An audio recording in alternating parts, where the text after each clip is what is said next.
Hi, everybody. Dan Illman, Mike Beer. It's closing Sunday at Del Mar. The Grade 1 Del Mar Futurity is the main event, but I'm really looking forward to race number 9. The Grade 3 Del Mar Juvenile Turf, 2-year-olds going a mile, $100,000 is the purse. Let's take a look at this field. It just looks like a sensational betting race. You've got European imports. You've got horses stretching out in distance. You've got a fine amount of speed in this race. It should be a barn burner. I have nothing to add to that. I looked at the race the exact same way. I just, going through it from top to bottom, and it's a big field, first of all, which you just have to love. But I just wanted to make a case for everybody, Dan. A bunch of these horses are stretching out. So I guess that, is going to come into play here. Who's going to be able to handle the added distance they take on here? But most of these horses have looked really good in their races leading up to this. 14 in the body, the 15 Buffett, the 16 Talteriot.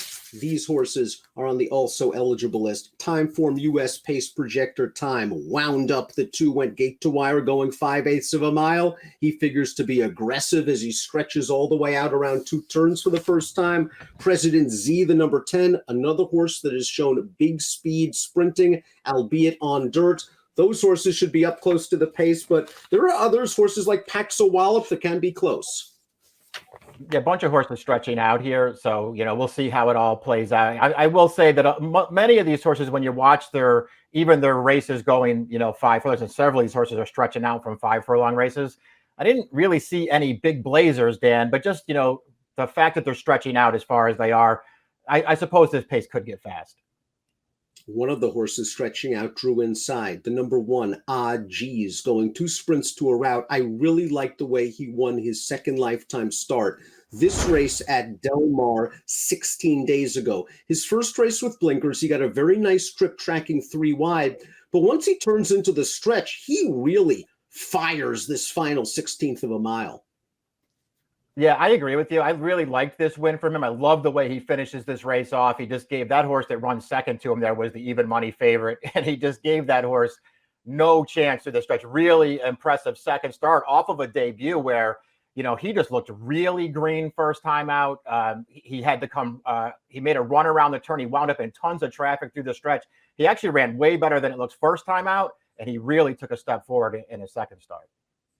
And as you said, Mike, he just seems like one of those horses that's not speed crazy. And drawing the inside post, there's a chance that he could work out that pocket trip and save something for the stretch under Abel Cedillo. I'm expecting a good performance. Pedigree-wise, worried about the distance. I'm not that worried about the distance, Dan. He's a Mendelssohn. I expect that they're going to be able to handle more ground as time goes on. And there's tons. There are a bunch of winners on the dam side and a bunch of horses who could certainly handle added ground too. This horse is bred to stretch out. Another son of that red-hot first-crop sire Mendelssohn is the 2, wound up. Let's watch the career debut for trainer Michael McCarthy, because this horse showed good speed from the start. He's confronted turning into the stretch, and he is all heart and determination the final 3/16.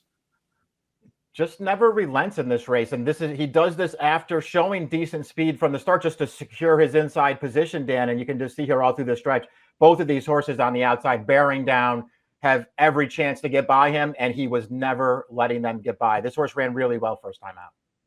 Now he has to stretch out, and I have a feeling the pace might be a little bit faster this time around than it was in his debut. The 3 is De La Luna, and distance won't be an issue for this horse, a son of 2-time Breeders' Cup Classic winner Tiz Now. He made his debut in a maiden special weight. He was 45-1. He almost pulled off a huge shock. Let's watch De La Luna's performance, and we see him right now, and he is on the outside. He's kind of looking for a way to get to the outside, maybe a little bit green here. Once he finds clear sailing, he charges late. Yeah, he runs okay. I thought he got a good trip overall, and he is in position to win this race from the top of the stretch. And listen, he does do his very best there. He can't quite get up. You mentioned that he was 45-1, certainly outran his odds. Worth noting that the horse that won the race was 44-1, and this horse couldn't track him down. I thought he ran well. I prefer others in this race. He's 12-1 in here. He might have the right running style for this race and probably gained a good amount of experience from the debut. The 4 is Don't Think, Just Do It. And this is a likable Calbred who beat fellow statebreds in this race going a mile. Never easy for a 2-year-old to win the debut going 2 turns. He's got a lot of work to do turning into the stretch. And once he changes leads right there, Mike, he takes off. Yeah, I mean, look at the run this horse puts in the final furlong. He just absolutely blasted field. And he did it, Dan, after just being very confidently riding all the way around to the top of the stretch. His rider just sort of kept him covered up around that second turn. He certainly could have gone earlier with this horse, but he waited. He waited. As soon as they came to the stretch, he took them clear, and the horse just absolutely flew home. I know this is a pretty big step up in class, but this horse really ran first time out. The number 5, Syntactic, won his 3rd lifetime start, a Calbred maiden special over this course and distance. Let's watch this race on August the 26th. And I thought he got a pretty good trip from the inside post. He's now getting out for clearance, turning into the lane, and he gets by and does what he has to do. He needs to improve from a buyer standpoint. Not impossible for 2-year-olds this time of the year. It's certainly not. I respect that he has, 3 races of experience, Dan. He has shown he's shown improved tactical speed with every start, including that last one where he just sat a really good trip in behind. He got clear. He won pretty easily. This is not an easy race for him. Our first European entrant is the 6, Dandy Man Shines. This one is a maiden after 2 starts, but he ran in a pretty salty Group 2 last time out at Goodwood, going 7/8 of a mile, and he saved ground in mid-pack. He was kind of in behind horses turning into the straight, and then was sort of one-paced in the lane at a huge price. I think he fits with these sort of horses despite being a maiden, Mike, and I wouldn't be surprised for Jeff Mullins, who's a very good trainer, but 4-1 does seem light. Yeah, I was a little surprised to see him the morning line favorite in this race. It is a wide open affair, though, and he has run pretty well in both of his starts. I'll just give him credit, Dan, for his debut, which I thought was a fine performance. He looked very green to me in his first start. And boy, those connections overseas, they got pretty aggressive with him to run him in a Group 2 in his second start, where, as you mentioned, he won up at 40-1, but he certainly outran his odds. That was a good field he was in. He actually finished a pretty good 4th. When you play the Del Mar card on Sunday with your DRF Bets account, you receive free Formulator past performances. In those past performances, you can watch video replays of all the contenders in North America. Stone Point made his debut in the Syntactic race, the race we just saw. Syntactic had a very good trip. The chart caller doesn't think Stone Point had a very good trip. Do you concur? I do concur. Out of that race, Stone Point is the horse that I want. I know he's a maiden with only 1 start. Really nothing went right for this horse first time out. So it was sort of his own fault. He didn't break that well from the gate, but then he just got really rank and headstrong. His rider sort of had his hands full. He was behind the winner as they came into the stretch, and he just needed room, which to me he didn't get until it was too late. I thought this horse ran a very good second first time out, and I'm going to use him at a price. Mike, I'm still mad at you because I know you like the number 8, Ticento, and I don't like people that sneak around. And according to our DRF past performances, he was 100-1 when he won that race, and it seems like he won going away. But he ran in the Group 2 Coventry last time out, going 3/4, and maybe he was exposed just a little bit. He's now with a very good trainer, Simon Callahan. Flavian Pratt takes them out. I'm expecting an improved performance.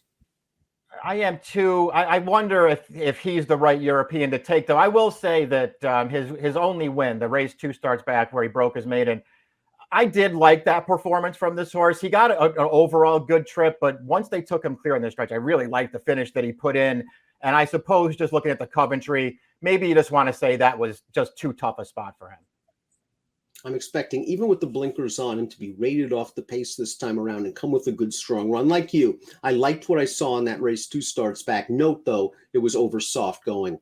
The 9 is Paxola, who really ran well in his turf debut. This was his first start at Del Mar for Jeff Mullins. And Paxola, the gray horse in this race. This is a 5/8 of a mile turf sprint. The pace wasn't very fast. We see him on the outside, though. But again, this is a nice professional performance. We'll see if he wants to get the distance. I think he has just enough pedigree to get the mile.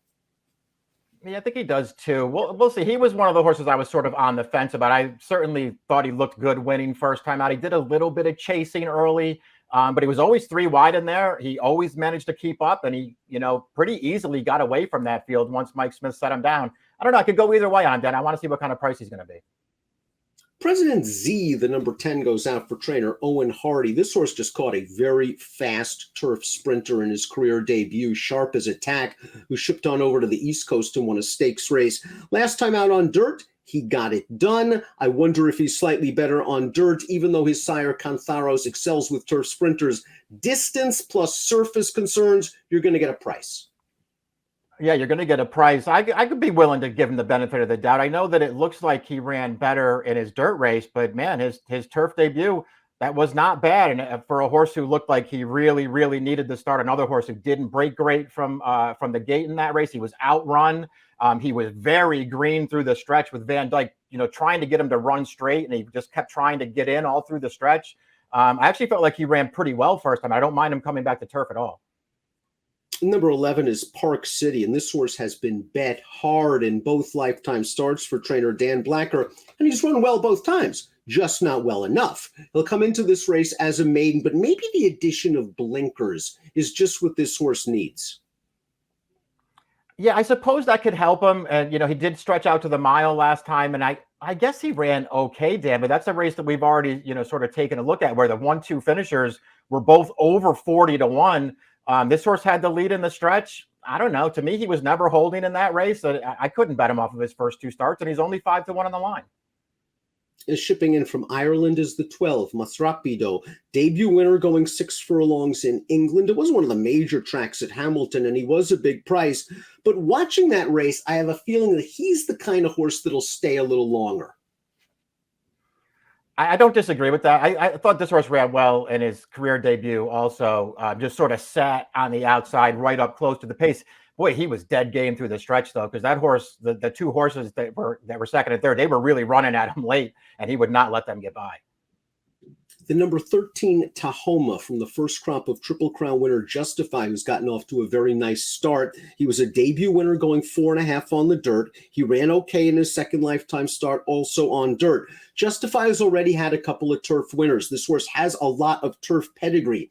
This is not usually my type of horse in this kind of race, stepping up into a full field of horses that have proven themselves at the distance over the surface. But I think this horse can run a little bit, and I think he has enough turf pedigree. Yeah, I agree with you. If he had a better post, I would have him higher in my picks, but I'm still going to use him because I like both of his starts on the main track. Even the stakes race last time, I'm not so sure, Dan. He wound up second to his stablemate there. I'm not so sure that if you don't reverse those trips, this horse isn't a stakes winner right now. He ran really well in his second career start, and he has enough turf pedigree for me to use him. Very difficult outside post for another maiden, the 14, Valley Answer. Let's watch his turf debut at Del Mar. This race coming off about a 3-month layoff. It was his route debut as well. We see him over and behind horses here. He didn't get off to a great start. He gets to the outside. He kicks on nicely. I just wonder if this class hike coupled with this outside post makes this too tough of a spot. I hate that he has the far outside post because I actually like this performance from him too. You saw him there in upper stretch.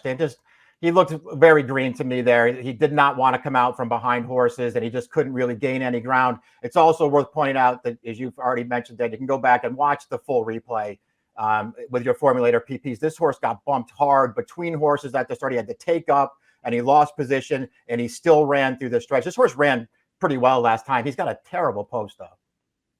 Both of the also eligibles, the 15 Buffett, the 16 Taltariate, both of these horses trying turf for the first time. It just looks like a tall ask if they get into the body of the race. Top pick time, Del Mar Juvenile Turf, wide open race. The Calbred, the 4, Don't Think Just Do It, was a very likable debut winner, and I think he's a playable price in here. Yeah, I'm hoping he gets a little lost in the wagering. They made him 5 on the morning line. I don't think I would take that price. I would need him to drift off of that. But I liked his debut. I'm willing to give him a chance here. I like your horse as well. Geez, I thought he ran really well breaking his maiden. There are tons of horses you can make cases for, Dan. I would just say wait to see the post-time odds and take the best price. I agree. Of the Europeans, like many, I prefer the 6 Dandy Man Shines. I don't like the 4-1 on the morning line. I do like the 8-1 on the morning line for the 1 Geez. I love the way he finished it off, first time blinkers, and I think he can work out a pace tracking ground saving trip. 4-1-7-13 for Mike, 1-6-11-13 for me. Del Mar Juvenile Turf, closing day at Del Mar. Good luck.